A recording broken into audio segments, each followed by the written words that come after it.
नमस्कार। यो समाचारमा स्वागत छ। म मेनुका श्रेष्ठ। म अपेक्षा तिमिल सेना। सुरु गरौँ अहिलेसम्मका प्रमुख समाचारबाट।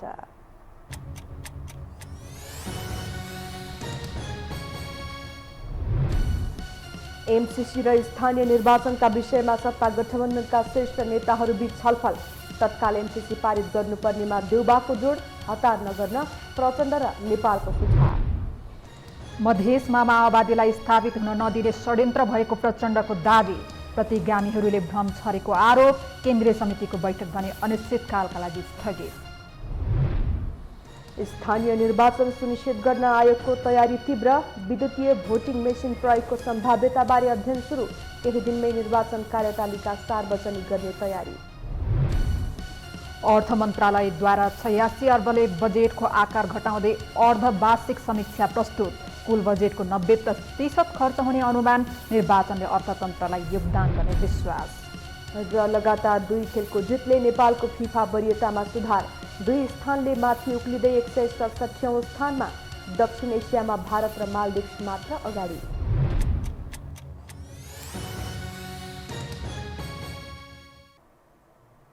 अब समाचार विस्तारमा। प्रधानमन्त्री शेरबहादुर देउवाले सत्ता साझेदार दल नेकपा माओवादी केन्द्र र नेकपा एकीकृत समाजवादीसँग एमसीसी सम्झौता अनुमोदनबारे छलफल गर्नुभएको छ। प्रधानमन्त्री निवास बालुवाटारमा माओवादी अध्यक्ष पुष्पकमल दाहाल र नेकपा एसकका अध्यक्ष माधव कुमार नेपालसँग आज बिहान प्रधानमन्त्री देउवाले छलफल गर्नुभएको हो। भेटमा प्रधानमन्त्री देउवाले एमसीसीलाई तत्काल संसदमा पेश गरेर पारित गर्नुपर्ने धारणा राख्नु भएको थियो। प्रचण्ड र नेपालले भने एमसीसी बारे जनस्तरबाट उठेका सवालहरूको सम्बोधन गरिनुपर्नेमा जोड दिँदै यथास्थितिमै एमसीसी पारित गराउन नसकिने बताउनु भएको थियो। भेटमा स्थानीय निर्वाचन लगायतका विषयमा पनि छलफल भएको बताइन्छ।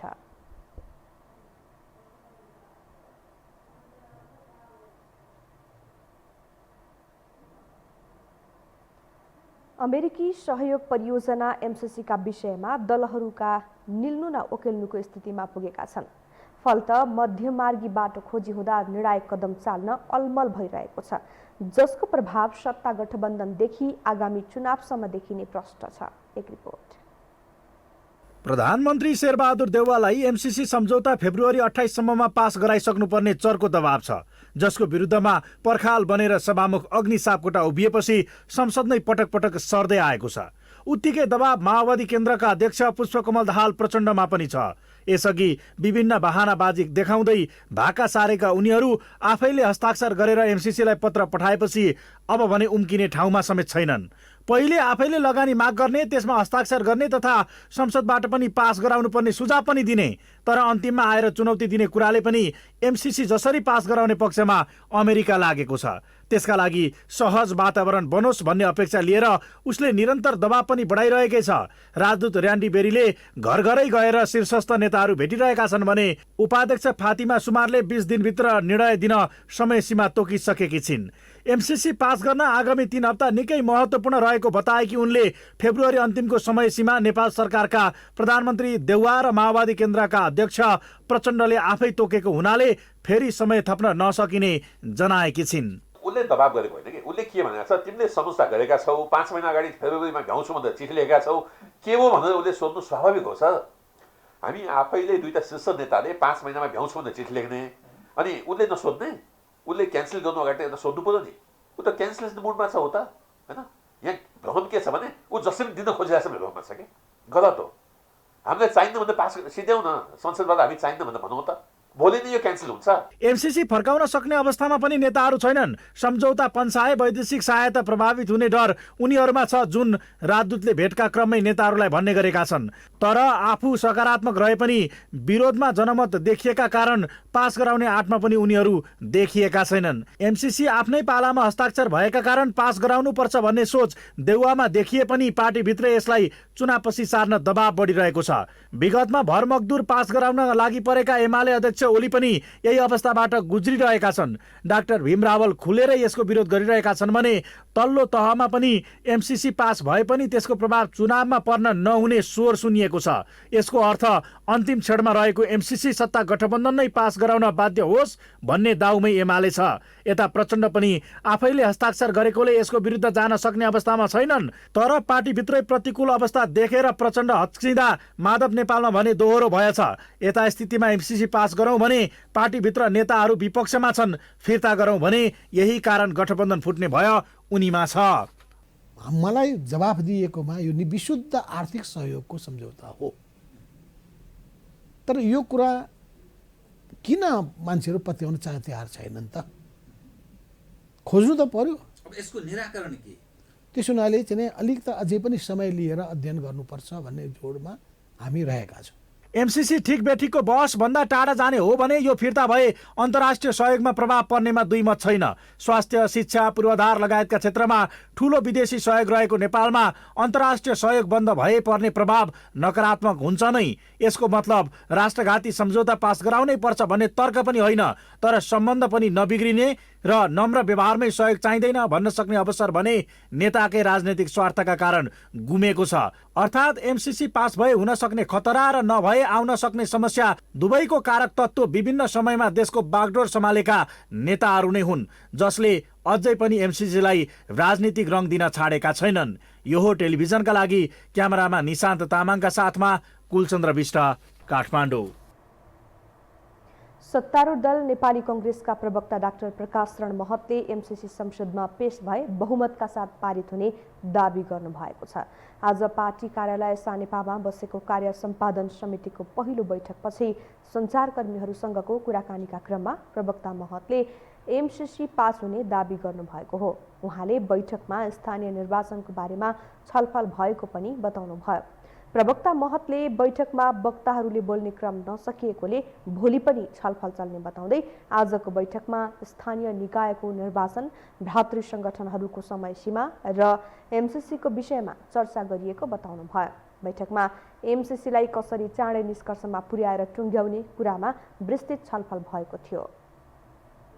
अहिले यो एमसिसीको बारेमा पनि जुन बहस भइरहेको छ यो अन्यललाई पनि चाँडै समाप्त पार्नुपर्दछ र त्यो प्रक्रियालाई संसद मार्फत अगाडि बढाउनु पर्दछ भन्ने कुरामा पनि हाम्रो पार्टीमा कुनै दुई मत छैन। बोल्ने साथीहरूले सबैले यो प्रक्रिया अगाडि बढाउने र अरू दलहरूको सहमति जुटाउन लाग्ने कुराहरू नै गर्नुभएको छ र सँगसँगै यो भातृ शुभेच्छुक सङ्गठनको विषय हो, स्थानीय निकायको निर्वाचनको विषय हो। यी विषयहरूमा चाहिँ हामीले चाहिँ छलफल चाहिँ जारी राखेका छौँ। आज बोल्ने क्रम अझ बाँकी हुनुहुन्छ, धेरै साथीहरू बोल्न। सायद भोलि पहिलो फर्स्ट आवरमै मिटिङ गरेर टुङ्ग्याउने अहिले योजना छ। प्रवक्ता महतले विधानको व्यवस्था अनुसार पार्टीले भ्रातृ संगठनहरूको बारेमा निर्णय गरेर अघि बढ्ने पनि बताउनुभयो।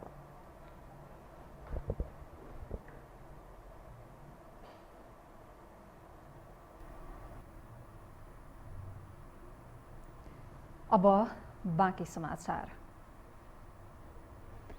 नेकपा माओवादी केन्द्रका अध्यक्ष पुष्पकमल दाहाल प्रचण्डले मधेस माओवादीमय बन्ने दावी गर्नुभएको छ। रूपन्देहीको सम्मरी माई गाउँपालिकाका अध्यक्ष जितेन्द्र शुक्ला लगायतलाई पार्टी प्रवेश गराउँदै अध्यक्ष प्रचण्डले मधेसमा माओवादी स्थापित हुन नदिन शान्ति प्रक्रिया लगत्तै भयानक हत्याकाण्डहरू मच्चाइएको बताउनुभयो। मधेसी जनताको अधिकार स्थापित गर्ने पार्टी माओवादी हो भनेर लहर चल्दा त्यसलाई रोक्न निकै ठुला षड्यन्त्र भएको प्रचण्डको आरोप छ। मधेस माओवादी भयो भने नेपालै माओवादी भयो र कसैले रोक्नै सक्दैन माओवादीलाई, उसको विजय यात्रालाई भन्ने ठानेर नै निकै ठुलो षड्यन्त्र अन्तर्गत केही ठाउँमा भयानक हत्याकाण्डहरू मच्चाइयो। त्यसमध्ये रूपन्देही कपिलवस्तुमा नै त्यस्ता घटनाहरू भए। आफूलाई मधेसका महिमा ठान्नेहरू केपी ओलीसँग साँठगाँठ गर्न पुगेको भन्दै अब मधेसका जनताले माओवादीको विकल्प नखोज्ने विश्वास प्रचण्डले व्यक्त गर्नुभयो।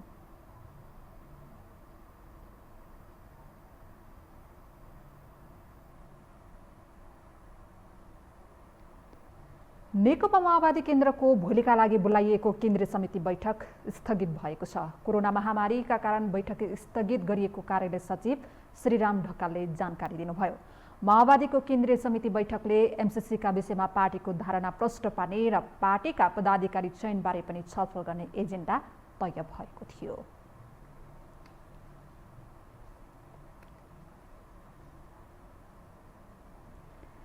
नेपाली राजनीतिमा पार्टी जुट्ने र फुट्ने क्रम प्रवृत्ति जस्तै बनेको छ। सिद्धान्त र निष्ठाको राजनीति भन्दा व्यक्तिवादी चरित्र र सत्ता प्राप्तिको आकांक्षा हावी भन्दा दलहरू फुट्ने क्रम बढेको हो। फलत दलहरू सत्ता चढ्ने भर्याङ वा दोकान जस्तै भएका छन्। एक रिपोर्ट। कुनै बेला नेकपा माओवादी केन्द्र र एमाले मिलेर बनेको नेकपा एसियाकै दोस्रो ठूलो कम्युनिस्ट पार्टीको रूपमा दर्ज भएको थियो। बिस्तारै सत्तामा बार्गेनिङ मिलेन र अध्यक्ष केपी शर्मा ओलीले एकलौटी गर्न थाले। यही प्रवृत्तिका कारण रन्थनिएका अर्काध्यक्ष पुष्पकमल दाहाल प्रचण्ड रन्थनिए, सदन तात्यो, सडक तात्यो अनि मुद्दा अदालतसम्मै पुग्यो। नेकपा पूर्ववत माओवादी र एमालेमा पुग्यो, जसले को कता पुग्ने भन्ने नै निश्चित बनेन। केही माओवादी नेता एमालेतिर गए, आफूलाई जेटको पाइलट भन्नेहरू छुटिए। केही समयपछि एमाले पनि फुटेर नेकपा एकीकृत समाजवादी बनेपछि सिङ्गो नेकपा 3 टुक्रा बन्यो। एमाले भित्र अहिले पनि पूर्व माओवादीले स्पेस खोजिरहेका छन्। यता गीता हातमा लिएर कहिले पार्टी नफोड्ने कसम खाएका राप्रपाका निवर्तमान अध्यक्ष कमल थापाले पनि सभापतिमा भएको हार स्वीकार्न सकेनन्। लामो समय एकलौटी हैकम जमाएका उनी पार्टी तेस्रो पुस्ताका राजेन्द्र लिङदेनको हातमा पुगेको टुलु हेर्न सकेनन्। अन्ततः उनले पार्टी परित्याग गरे। निर्वाचनको मुखमा पार्टी 2 टुक्रा बन्ने दिशामा अग्रसर छ। यद्यपि उनलाई पनि समेटेर लाने प्रयास राप्रपामा जारी छ। उहाँको धेरै गुनासोहरू सार्वजनिक भइसकेका थियो, तर हाम्रो कुरा हुँदाखेरिमा चाहिँ यी सबै कुरालाई अलि धैर्य लिएर छलफल गरौँ भनेर मैले अनुरोध गरेका थिएँ। अपरझट जुन घटना आयो, दुःखलाग्दो कुरा हो। त्यो मैले हिसाब गर्ने मौका भएको छैन, भर्खरै भयो घटना। अब पार्टी यी 3टा कुरामा अगाडि बढ्नुपर्छ। अब उहाँ फर्किनुहोस् भन्ने मेरो आशा छ। आन्तरिक विवादबाट साना ठुला सबै दल प्रताडित छन्। वैकल्पिक भनिएका दलहरू समेत अछुतो छैनन्। राष्ट्रिय जनमोर्चा केही दिन अघि मात्र विभाजित भएको छ। नेकपा मसालबाट विभाजन भएर नेकपा मसाल समन्वय समितिको केन्द्रीय समिति बनेको भए पनि अब सो पार्टीको वैधानिक मोर्चाको रूपमा रहेको राष्ट्रिय जनमोर्चाको पनि समन्वय समिति बनेको छ। मोहन विक्रम सिंहले नेतृत्व गरेको मूल पार्टी संसदीय व्यवस्थामा फँसेको आरोपसहित सो समूहले नयाँ समूह बनाएको हो। यस्तै वैकल्पिक भनिएको विवेकशील साझा पार्टी पनि यही नियतिबाट गुज्रिएको छ। लामो समय 2 संयोजक रविन्द्र मिश्र र मिलन पाण्डेको टसलपछि पाण्डे कारबाहीमा परे भने अहिले रविन्द्र मिश्र र निर्वाचन आयोग विरुद्ध पाण्डे समूहले सर्वोच्चमा मुद्दा नै दर्ता गराएको छ। यता केही समय अघि मात्रै फुटेको जसपा र लोसपा पनि पुनः फुटको सङ्घारमा पुगेका छन्। दुवै दलमा अध्यक्ष एकलौटी ढङ्गले अघि बढेको भन्दै विवाद छ। यद्यपि यसलाई आन्तरिक सङ्घर्ष भन्दै नेताहरूले ढाकछोप गर्दै आएका छन्। पार्टीमा त्यस्तो कुनै खासै द्वन्द्व छैन। अब जीवन्त पार्टीमा केही साथीभाइहरूले म पनि त्यो लायकको छु, मलाई पनि जिल्ला अध्यक्ष बनाइदिनु पर्यो, म पनि प्रदेश अध्यक्ष बन्न पाउनुपर्छ अथवा म पनि त्यो लायकको छु भनेर दावीदारी गरेको हो। त्यसलाई हामीले सकारात्मक रूपमा लिएको छौँ। सबै साथीभाइलाई उहाँहरूको क्षमता दक्षता सबै हेरेर जिम्मेवारी पाउनुहुन्छ, त्यसमा हामी ढुक्क छौँ र अहिले त्यस्तो कुनै विवाद छैन। यी उदाहरणहरू हेर्दा सत्ता प्राप्त गर्ने सम्भावनाको कमी, पार्टीभित्र एक व्यक्ति हावी हुने प्रवृत्ति र अरूको अस्तित्व स्वीकार गर्न नसक्नु पार्टी फुटको मुख्य कारण देखिन्छ। अर्कातर्फ निष्ठा र सिद्धान्तको राजनीतिमा आएको स्खलन पनि एक कारण हो। त्यस्तै मौलाउँदो चाकरी र चाप्लुसीको राजनीति पनि यसको अर्को कारण हो, जसले पार्टीभित्रको फरक मतलाई स्वीकार्नै नसक्ने वातावरण सिर्जना गर्छ भने विरोधीलाई समेटेर लाने कष्ट नेतृत्वले गर्दैन, जसले पार्टी फुटको प्रवृत्तिलाई बढावा दिइरहेको छ। यो हो टेलिभिजनका लागि कुलचन्द्र विष्ट, काठमाडौँ। सरकारले स्थानीय तह निर्वाचनको मिति घोषणा गरेसँगै निर्वाचन आयोगले तयारीलाई तीव्र बनाएको छ। आयोगले निर्वाचन कार्यक्रम बनाउनेदेखि दल दर्ता र मतदाताको अन्तिम नामावली प्रकाशित गर्नेसम्मको कार्यतालिका बनाउन थालेको हो। आयोगले अहिले निर्वाचनको बजेटदेखि अन्य विभिन्न आवश्यक सामग्री खरिद लगायत विषयमा गृह कार्य गरिरहेको छ। प्रारम्भिक खाका बनाएर आन्तरिक छलफलमा व्यस्त आयोगले केही दिनमा कार्यतालिका सार्वजनिक गर्ने तयारी गरिरहेको छ। आयोगले विस्तृत कार्ययोजना बनाइरहेको प्रवक्ता शालिग्राम शर्मा पौडेलले जानकारी दिनुभयो। त्यसैगरी स्थानीय तहको निर्वाचनमा विद्युतीय भोटिङ मेसिन प्रयोगको सम्भाव्यता अध्ययन गर्न गठित कार्यदलले काम सुरु गरेको छ।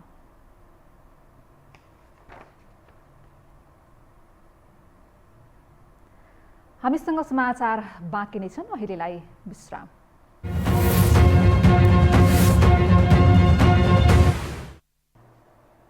विश्रामपछि स्वागत छ। अब बाँकी समाचार। पछिल्लो 24 घण्टामा 1369 जनामा कोरोना भाइरसको संक्रमण पुष्टि भएको छ। स्वास्थ्य तथा जनसङ्ख्या मन्त्रालयका अनुसार 8880 PCR परीक्षणमा 1013 जना र 3000 एन्टिजेन परीक्षणमा 356 जना गरी 1369 जनामा कोरोना देखिएको हो। पछिल्लो 24 घण्टामा कोरोना संक्रमण मुक्त हुनेको संख्या 2238 रहेको छ भने कोरोना संक्रमणका कारण 12 जनाको मृत्यु भएको छ। सक्रिय संक्रमित संख्या भने 29004 पुगेको छ।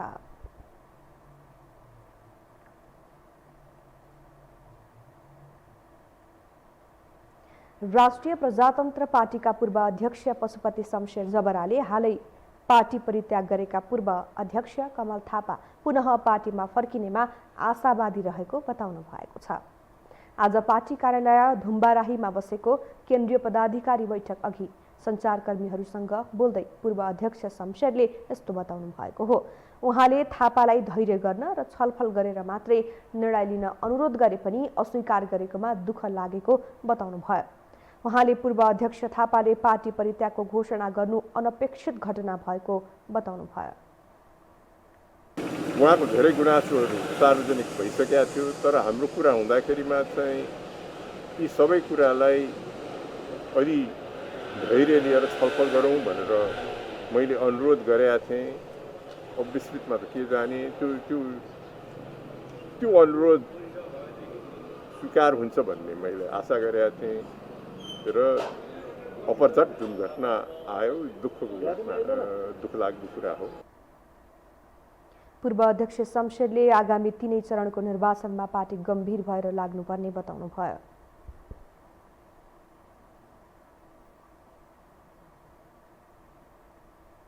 सरकारले परराष्ट्र मामिलामा नेपाल पहिला र सन्तुलित छिमेक नीति अघि सारेको 7 महिना पूरा हुनै लाग्यो, तर यो अवधिमा न त सरकारको नीति कार्यान्वयन भयो न त मुलुकको कूटनीतिक क्षेत्रमा सुधार नै आयो। गठबन्धनभित्र राजनीतिक भागभण्डा नमिल्दा सरकारले राजदूत समेत नियुक्त गर्न सकेको छैन।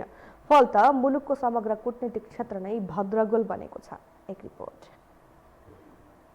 सार्वभौम तथा भू राजनैतिक संवेदनशीलताका कारण नेपालको कूटनीतिक क्षेत्र जति प्रभावकारी हुन्छ त्यति नै मुलुकका लागि लाभदायक हुन्छ। नेपालले अन्तर्राष्ट्रिय क्षेत्रबाट मात्र नभई दुई छिमेकी मुलुकसँगको सहकार्यबाट पनि धेरै उपलब्धि हासिल गर्न सक्छ। तर विडम्बना राजनीतिक दलहरूको स्वार्थ केन्द्रित राजनीतिका कारण मुलुकको कूटनीतिक क्षेत्र शिथिल अवस्थामा छ भने परराष्ट्र मामिला झन्झन कमजोर बन्दै गएको छ। यसतर्फ सत्तापक्ष र प्रतिपक्ष दुवै मुक्तसक छन्। अन्तर्राष्ट्रिय सम्बन्धमा नेपाल पहिला र सन्तुलित छिमेक नीति अघि सारेका देउबाले छिमेकी मुलुक भारतको राजदूतमा डाक्टर शङ्कर शर्मालाई सिफारिस गरेको लामो समय भयो, तर अझै भारतले शर्मालाई राजदूतको रूपमा स्वीकार गरेको छैन। सन्तुलित छिमेक नीति लिएको देउबा नेतृत्व सरकारले गठबन्धनभित्र भागबण्डा नमिल्दा छिमेकी मुलुक चीनमा अझै राजदूत नै नियुक्त गर्न सकेको छैन। पूर्व सरकारले नियुक्त गरेका राजदूतहरू फिर्ता बोलाए पश्चात अमेरिका, बेलायत र भारत बाहेक अन्य देशमा राजदूत नियुक्त हुन सकेका छैनन्।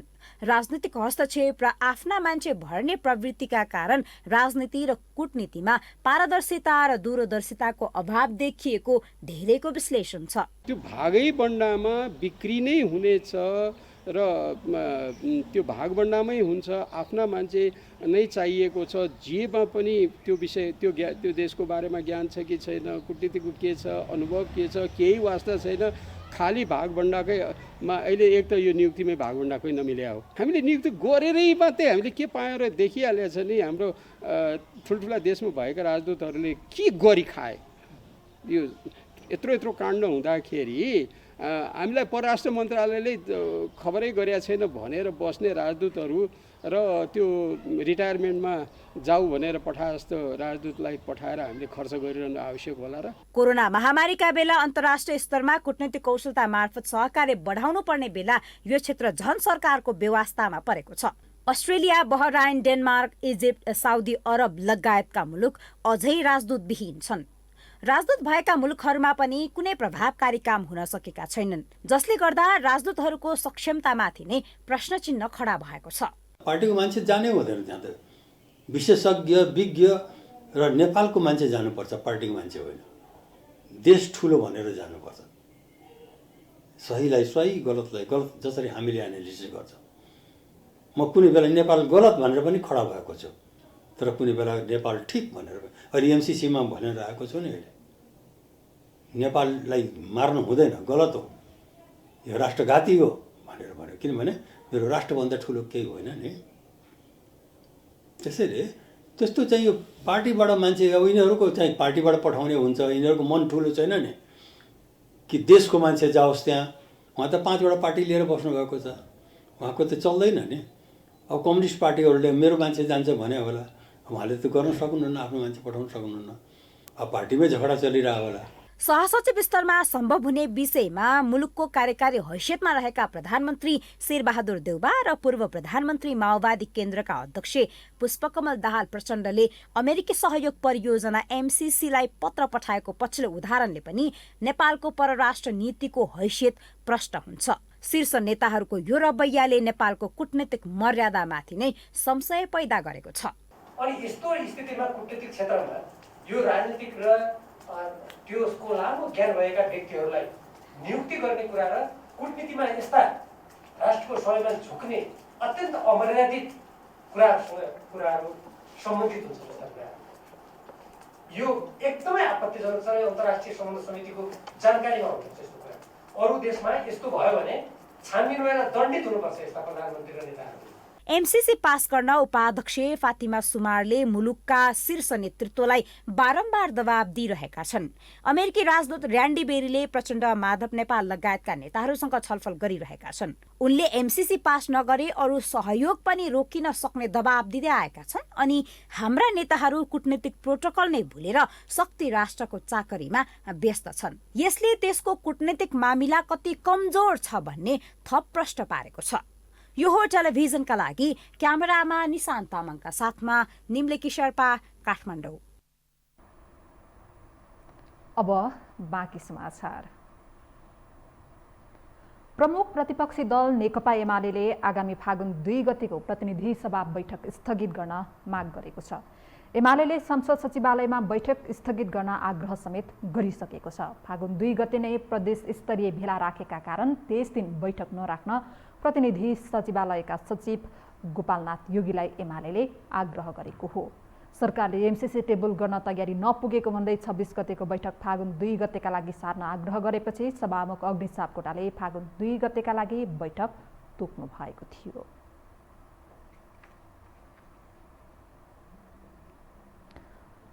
प्रमुख प्रतिपक्षी दल नेकपा एमालेको विरोधकै कारण सदन अनिर्णयको बन्दी बनेको छ। सदन प्रभावहीन बनाएको एमाले सरकार विरुद्ध सडकमा पनि थप आक्रामक रूपमा कदमहरू चाल्न थालेको छ। पछिल्लो समयमा एमाले निकट भातृ संगठनहरू दैनिक जस्तो सरकार विरुद्ध सडकमा उत्रिन थालेका छन्। एक रिपोर्ट। केही दिन अघि स्वास्थ्य मन्त्री विरुद्ध उजुरी दिन पुगेको युवा संघ नेपालले बिहिबार काठमाडौँमा विरोध प्रदर्शन गरेको छ। स्थानीय तह निर्वाचनको स्वीकार्यता, मूल्य वृद्धि फिर्ता, रेणु यादवलाई बर्खास्त गर्नुपर्ने, खोप चोरी प्रकरणको छानबिन लगायतका प्ले कार्ड सहित युवा संघसँग आबद्ध महिलाहरू सरकार विरुद्ध सडकमा उत्रिएका हुन्। आम सर्वसाधारणको जनजीविकासँग प्रत्यक्ष सरोकार राख्ने विषयमा सरकार बेखबर जस्तो बनेकाले खबरदारी गर्न सडक रोजेको नेताहरूको दाबी छ। सरकार छ कि छैन भन्ने नागरिकले आम नागरिकले फिलिङ्स गर्न सकेको अवस्था छैन। हामी जहिले पनि सडकमा छौँ। हामी जनताका मागका लागि हाम्रो पार्टी सरकारमा हुँदा होस् या प्रतिपक्षमा हुँदा होस्, जनताको आवाज लिएर युवा सङ्घ नेपाल जहिले पनि शान्तिपूर्ण प्रदर्शन गर्छ। राष्ट्रिय युवा सङ्घका नारीहरूले जुन आवाज उठाएका छौँ, हरेक घर घरमा पुग्छ यो आवाज चाहिँ। सरकारले सुनिदिन बाध्य हुन्छ। सरकारले नसुनेको कारणले गर्दाखेरि चाहिँ आज हामी सडकमा उत्रिन बाध्य भएका छौँ। सरकार विरुद्ध सदनदेखि सडकको सङ्घर्षमा उत्रिएको नेकपा एमालेको विरोध अझ सशक्त हुने नेताहरू बताउँछन्। सरकारलाई जनताको समस्या सुनाउने र दबाब दिन सडक नै अन्तिम विकल्प भएकाले आफूहरू बाध्य भएर सडकमा उत्रिएको नेताहरूको तर्क छ। प्रत्यक्ष रूपमा जनताको जनसरोकार जनजीविकासँग जोडिएको विषयमा मात्रै हामी केन्द्रित भइरहेको छौँ र विशेष गरी मूल्यवृद्धि, महँगी, ढिला सुस्ती लगायतका तमाम व्यतिथिहरू छन्। हाम्रो किचेनमा घर घरमा जुन प्रभाव पारिरहेको छ हाम्रा घरका सदस्यहरूलाई, त्यसैलाई सम्बोधन गर्नको निम्ति नै हाम्रो आन्दोलन यो भोलि नै पेट्रोलियम पदार्थको जुन अस्वाभाविक मूल्य वृद्धि छ त्यसको विरुद्ध, पेट्रोलियम पदार्थको मूल्य वृद्धिको विरुद्ध नेपाल आयल निगम घेराउ कार्यक्रम छ भोलि। त्यो सँगसँगै जनजीविकाका विषयहरू जति छन् हामीले उठाउनु पर्ने ती लगातार निरन्तर रूपमा आइरहन्छन्। नागरिकको जनजीविकासँग प्रत्यक्ष जोडिएका मूल्य वृद्धि लगायतका समस्याप्रति सरकारको ध्यानाकर्षण गराउन एमाले निकट विभिन्न संगठनहरू सडकमा छन्। तर उनीहरूको यो विरोध देखावटी र विरोधका लागि मात्र विरोध भएको उपभोक्ता कर्मीहरूको आरोप छ। सडकमा आउँछ, टायर बाल्छ, जस्तो माइटघर मण्डलमा ढङ्गमा मचाउँछ, के नगरे जस्तो, अनि तपाईँको आयल निगम घेराउ गर्न जान्छ। आजको दिनसम्मको कुरा गर्ने हो भने ती राजनीतिक दलका भातृ संस्थाहरू हिजो विपक्षमा भएकोले विपक्षमा हुँदाखेरि चर्को नारा घन्काउने, आज पक्षमा आइसकेपछि, सत्ता पक्षमा आइसकेपछि चुपो लाएर कहाँ छ खोज्दै हिँड्नुपर्ने। हामीले त होइन, तपाईँहरूले पनि खोज्दै हिँड्नुपर्ने अवस्था आउँथ्यो। खाना नपाएसम्म कराउने, खाना पाएपछि चुपो लाग्ने। यो भोको मनस्थितिलाई भन्छ, यसलाई त भोको मनस्थिति भन्छ। आफूलाई भोक लाग्यो, करायो, अनि चाहिँ भोक मेटायो, सिद्धियो, कराउनु छोड्यो। नेपालको सन्दर्भमा हरेक परिवर्तनका लागि सडकबाटै सम्भव भएका धेरै उदाहरण छन्। तर कुनै पार्टी वा पार्टीको नेताहरूको निर्देशनमा हुने यस्ता आन्दोलनहरू भने प्रभावकारी हुन सकेका छैनन्। राजनैतिक दलका भातृ संगठनहरूमाथि नेता खुसी पार्न नेताकै निर्देशनमा सडकमा आएर जनताका विषय उठाए जस्तो मात्र गर्ने आरोप लाग्दै आएको छ। पछिल्लो समय एमाले निकट भातृ संगठनहरूको विरोध नागरिकको समस्या समाधान उन्मुख भन्दा पनि चुनाव लक्षित त होइन आशंका पैदा भएको छ। यो हो टेलिभिजनका लागि क्यामेरामा अविष्ट लामाका साथमा निम्लेकी शेर्पा, काठमाडौँ। अब आर्थिक समाचार।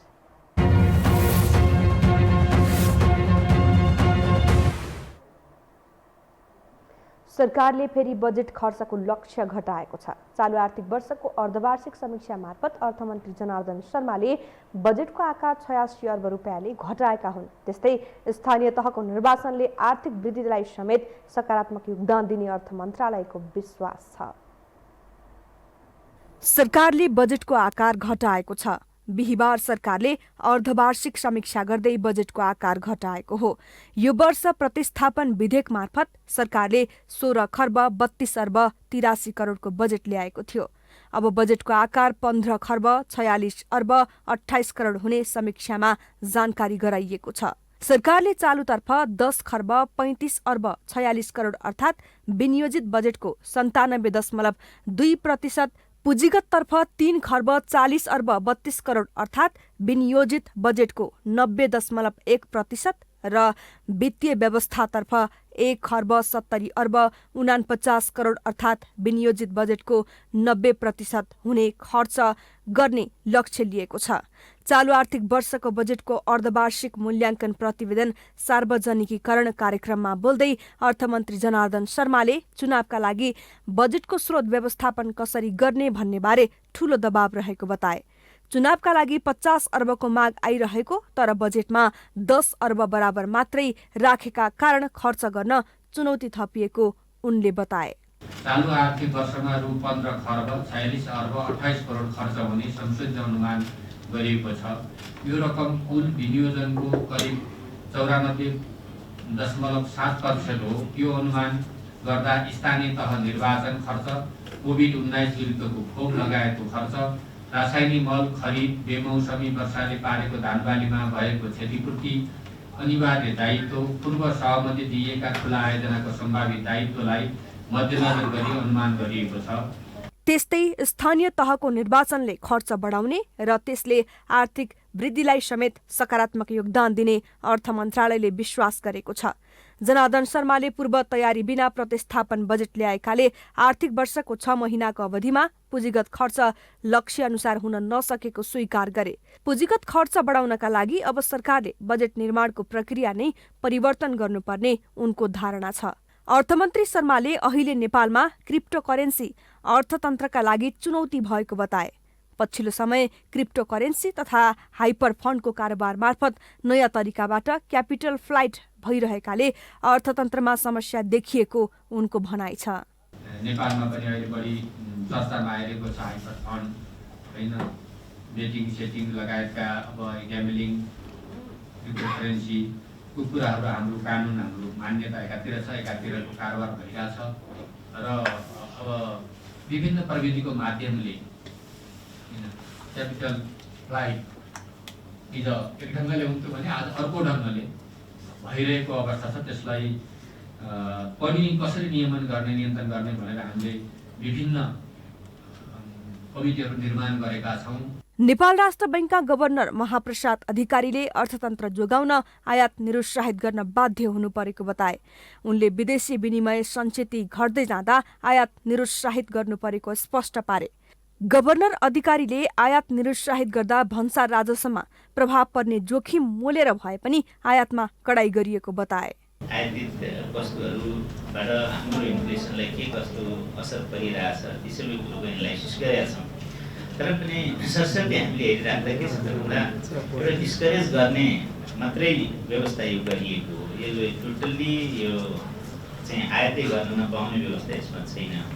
त्यो डिस्करेज गरिराख्दाखेरि त्यसमा पनि हामीले यो औद्योगिक कच्चा पदार्थको लागि उद्योग आफ्नैले गर्ने आयातमा यो मार्जिन राख्नुपर्ने व्यवस्था छैन र ठुलो अंशमा त्यस्तो खालको वस्तुहरू आयात हुन्छ।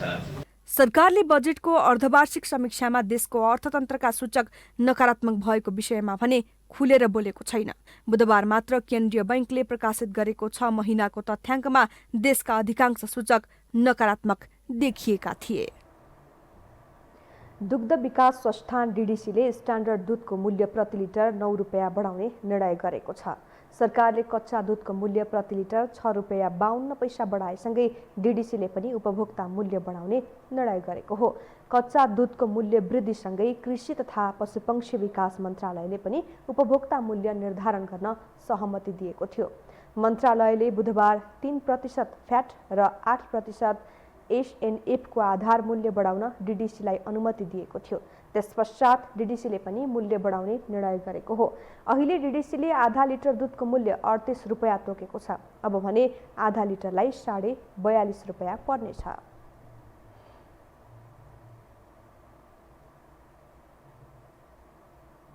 हामीसँग अन्तर्राष्ट्रिय र खेल समाचार बाँकी नै छन्। अहिलेलाई विश्राम।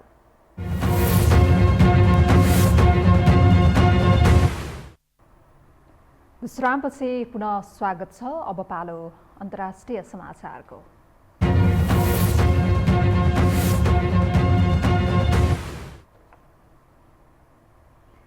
युक्रेनसँग विवाद चर्किरहेको बेला रुसले बेलारुससँग मिली सैन्य अभ्यास गर्ने भएको छ। दुवै देशका सेनाहरूले 10 दिनसम्म संयुक्त रूपमा सैन्य अभ्यास गर्ने भएका हुन्। रुसले बेलारुससँग संयुक्त रूपमा गर्न लागेको यो सैन्य अभ्यास शीत युद्धपछिकै सबैभन्दा ठूलो सैन्य अभ्यास भएको नेटोको भनाइलाई उद्धृत गर्दै बीबीसीले जनाएको छ। पछिल्लो समय रुस र युक्रेन बीच भइरहेको तनावका बीच यस्तो विषय बाहिर आउनु राम्रो नभएको र तनावलाई अझ बढाउने कोसिस भएको संयुक्त राज्य अमेरिकाले आरोप लगाएको छ। 30,000 रुसी सेनाले उक्त संयुक्त अभ्यासमा भाग लिने बताइएको छ।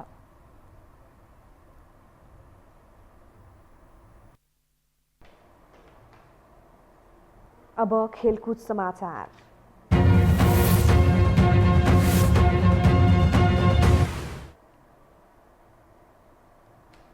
नेपाली राष्ट्रिय फुटबल टोलीको फिफा वरियतामा सुधार भएको छ। फिफाले आज जारी गरेको नयाँ वरियता अनुसार नेपालले 2 स्थान सुधार गर्दै 167औं स्थानमा पुगेको हो। नेपालको 982.22 अङ्क छ। नेपालले यही महिना अफ्रिकी राष्ट्र मौरिसियसमाथि 2 खेलमा जित निकालेको थियो। वरियताको शीर्ष स्थानमा बेल्जियम छ भने दोस्रो स्थानमा ब्राजिल, तेस्रो स्थानमा फ्रान्स र चौथो स्थानमा अर्जेन्टिना छ।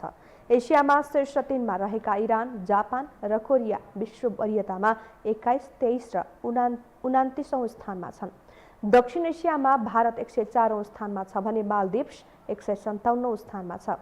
त्यसैगरी भुटान 185, बङ्गलादेश 186 र पाकिस्तान 197 स्थानमा रहँदा श्रीलङ्का 204औं स्थानमा छन्।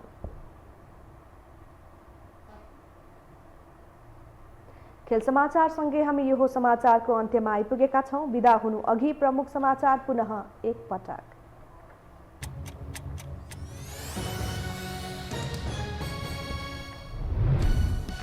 एमसीसी र स्थानीय निर्वाचनका विषयमा सत्ता गठबन्धनका शीर्ष नेताहरूबीच छलफल। तत्काल एमसीसी पारित गर्नुपर्नेमा देउबाको जोड, हतार नगर्न प्रचण्ड र नेपालको सुझाव। मधेसमा माओवादीलाई स्थापित हुन नदिने षड्यन्त्र भएको प्रचण्डको दावी। प्रतिगामीहरूले भ्रम छरेको आरोप। केन्द्रीय समितिको बैठक भने अनिश्चितकालका लागि स्थगित। स्थानीय निर्वाचन सुनिश्चित गर्न आयोगको तयारी तीव्र। विद्युतीय भोटिङ मेसिन प्रयोगको सम्भाव्यताबारे अध्ययन सुरु। केही दिनमै निर्वाचन कार्यतालिका सार्वजनिक गर्ने तयारी।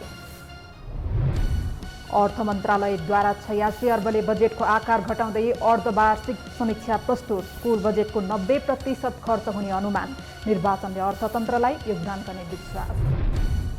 र लगातार 2 खेलको जितले नेपालको फिफा वरियतामा सुधार। 2 स्थानले माथि उक्लिँदै 167औं स्थानमा। दक्षिण एसियामा भारत र मालदिप्स मात्र अगाडि।